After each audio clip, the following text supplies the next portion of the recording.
Hello students, I am Manoj Singh from KFA Study Point.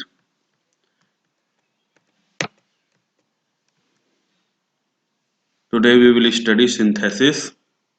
This video is for class 11 and 12th students and for other competitive exams. Synthesis. Let's see what is definition of synthesis. Synthesis means to combine two or more simple sentences into a new one is called synthesis. Means दो या दो से अधिक साधारण वाक्यों को जोड़कर एक नया वाक्य बनाने को सिंथेसिस कहते हैं। एक बार फिर से देखेंगे। टू कंबाइन टू और more simple sentences into a new one is called synthesis. दो या दो से अधिक साधारण वाक्यों को जोड़कर एक नया वाक्य बनाने को सिंथेसिस कहते हैं। Example, Hari saw a snake he ran away. इन दो वाक्यों को अगर हम जोड़ेंगे साधारण वाक्य में, सिंपल सेंटेंस में, तो इसका जो सिंथेसिस होगा वो होगा seeing a snake Hari ran away. ये कैसे हुआ, इसको हम आगे एग्जांपल से देखते हैं। इसका जो पहला रूल है वो है by using present participle.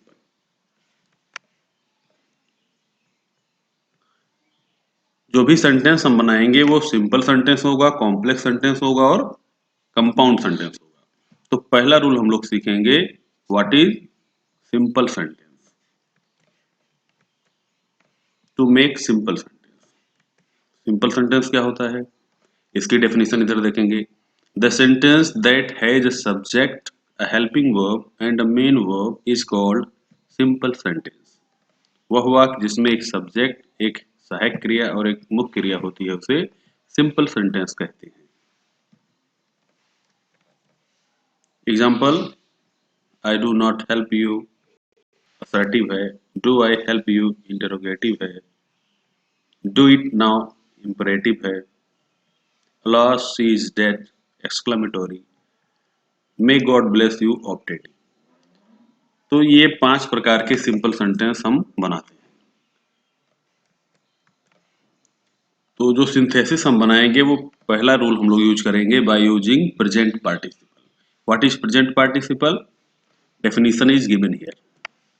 It is in form of the verb and works partly verb and partly adjective. Present participle क्या होता है? ये वर्ब की इंग फॉर्म होती है और किसी वाक्य में अंशतः वर्ब और अंशतः विशेषण का कार्य करती है। क्या होता है ये? इट इज इंग form of the verb and works partly verb and partly adjective. Present participle किसी वाक्य में अंशतः वर्ब और अंशतः एडजेक्टिव का कार्य करता है। Example, going up the hill we saw a beautiful sight. इस सेंटेंस में गोइंग वर्ड प्रेजेंट पार्टिसिपल है क्योंकि ये मेन वर्ब नहीं है। ये अंशतः वर्ब का भी कार्य कर रहा है और अंशतः एडजेक्टिव का। इस सेंटेंस में मेन वर्ब क्या है? सॉ। ओके।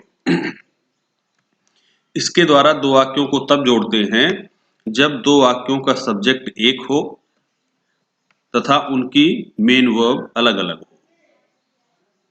इस सेंटेंस में हरी सब्जेक्ट है, दूसरे में भी ही, उसके लिए प्रोनाउन यूज किया गया है।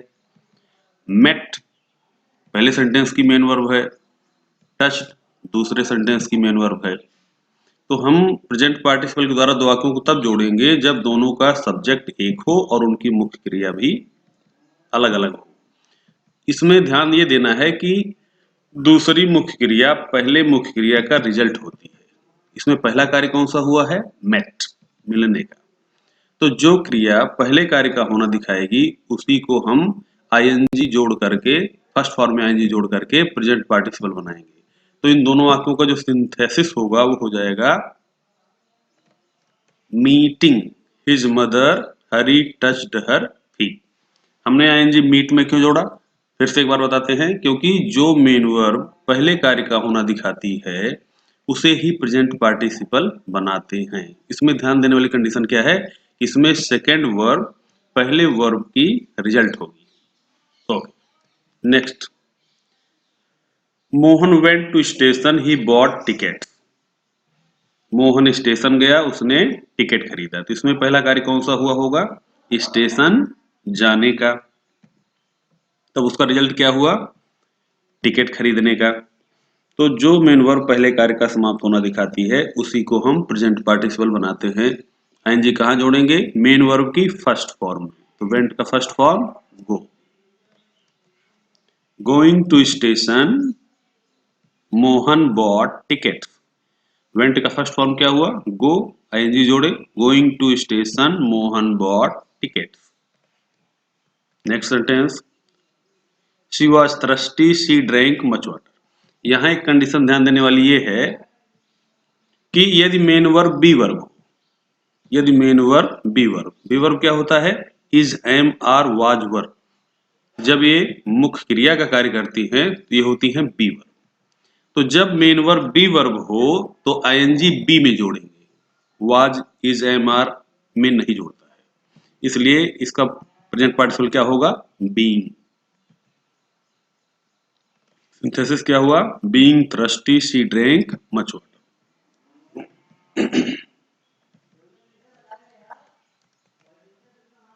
I am tired, I can not work. इस दो सेंटेंसेस में हम देखेंगे, इसमें पहला कार्य कौन सा हुआ होगा? टायर्ड, थकने का। तब दूसरा क्या हुआ कि वो कार्य नहीं कर सकता। यहां पर भी मेन वर्ब क्या है? बी। तो बी वर्ब में आईएनजी जोड़े, बीइंग।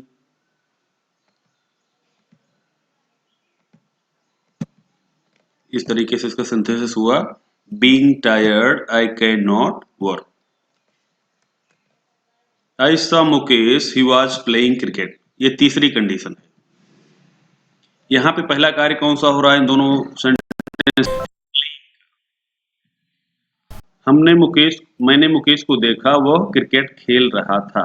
ध्यान दीजिए, इसमें पहला कार्य कौन सा हुआ? खेलने का, देखने का नहीं। क्यों? क्योंकि जब हमने देखा तो ऑलरेडी वो क्रिकेट खेल रहा था। तो इसमें मेन वर्ब क्या है? प्लेइंग। प्लेइंग। तो यहाँ पे आईएनजी जोड़ने की जरूरत नहीं है क्योंकि ये कंटिन्यूअस फॉर्म में है। ध्यान देने वाली बात यह है कि यदि मेन वर्ब का संबंध सब्जेक्ट से ना हो करके ऑब्जेक्ट से हो, किससे संबंध हो? ऑब्जेक्ट से, तो प्रेजेंट पार्टिसिपल को ऑब्जेक्ट के बाद रखते हैं। इस तरीके से इसका सिंथेसिस होगा, आयशा मुकेश प्लेइंग क्रिकेट। क्योंकि प्लेइंग का कार्य कौन कर रहा है? सब्जेक्ट नहीं कर रहा है, ऑब्जेक्ट मुकेश। इसलिए प्रेजेंट पार्टिसिपल को कहा हम लिखेंगे? ऑब्जेक्ट के बाद। Okay, next sentence, we found a bag, it was lying along the road.